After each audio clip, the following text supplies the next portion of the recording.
দক্ষিণ আফ্রিকার মাটিতে এক মাস আগে সিরিজ জিতেছিল তারা, আর এবার ফাইনালি গড়ল নতুন ইতিহাস।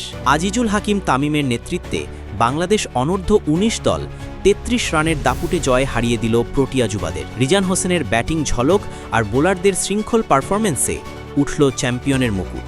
দক্ষিণ আফ্রিকাকে হারিয়ে আবারও প্রমাণ করল বাংলাদেশ অনূর্ধ্ব-19 দল তারা বড় ম্যাচে কতটা ভয়ঙ্কর হতে পারে। কয়েক সপ্তাহ আগেই দক্ষিণ আফ্রিকার মাটিতে সিরিজ জিতেছিল আজিজুল হাকিম তামিমের দল। এবার ত্রিদেশীয় সিরিজের ফাইনালেও তাদের প্রতিপক্ষ দক্ষিণ আফ্রিকা অনূর্ধ্ব-19, আর এই ম্যাচেই জুনিয়র টাইগাররা জিতল ৩৩ রানের ব্যবধানে, হাতে তুলে নিল শিরোপা। ফাইনালে টস হেরে আগে ব্যাট করতে নামে বাংলাদেশ। দুই ওপেনার জাওয়াদ আবরার ও রিফাত বেগ দলকে ভালো সূচনা এনে দেন, তবে ২২ বলে ১৬ রান করে রিফাত আউট হলে ভাঙে ৪১ রানের উদ্বোধনী জুটি।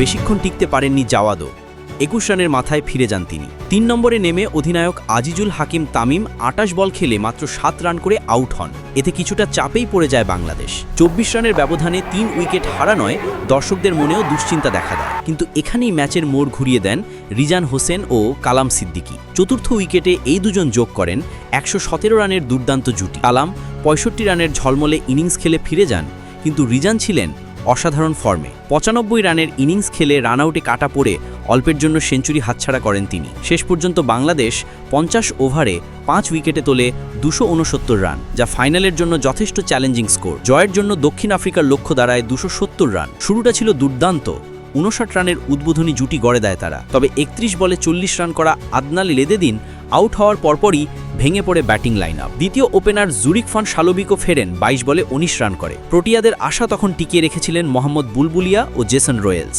মাঝের ওভারগুলোতে তারা কিছুটা চাপ কমালেও বাংলাদেশ বোলারদের ধারাবাহিক আক্রমণের সামনে টিকতে পারেননি। বুলবুলিয়া আউট হন ৩৩ রানে, রয়েলস করেন ৩৫ রান। এরপর দক্ষিণ আফ্রিকার আর কেউ বড় ইনিংস খেলতে পারেননি। একদিকে রান রেটের চাপ, অন্যদিকে উইকেট হারানো, এই দুয়ের চাপে শেষ পর্যন্ত ৪৮ ওভার ৪ বলে ২৩৬ রানে অল আউট হয় তারা। ম্যাচের সেরা খেলোয়াড় নির্বাচিত হন রিজান হোসেন তার অসাধারণ ৯৫ রানের জন্য। কালামের ইনিংস ও বোলারদের সমন্বিত পারফরম্যান্স এই জয়ের ভিত্তি গড়ে দেয়। এ জয় শুধু একটি ট্রফি জয় নয়, বরং প্রমাণ যে বাংলাদেশ অনূর্ধ্ব-১৯ দল ধারাবাহিকভাবে বিশ্ব ক্রিকেটে নিজেদের শক্ত অবস্থান গড়ে তুলছে।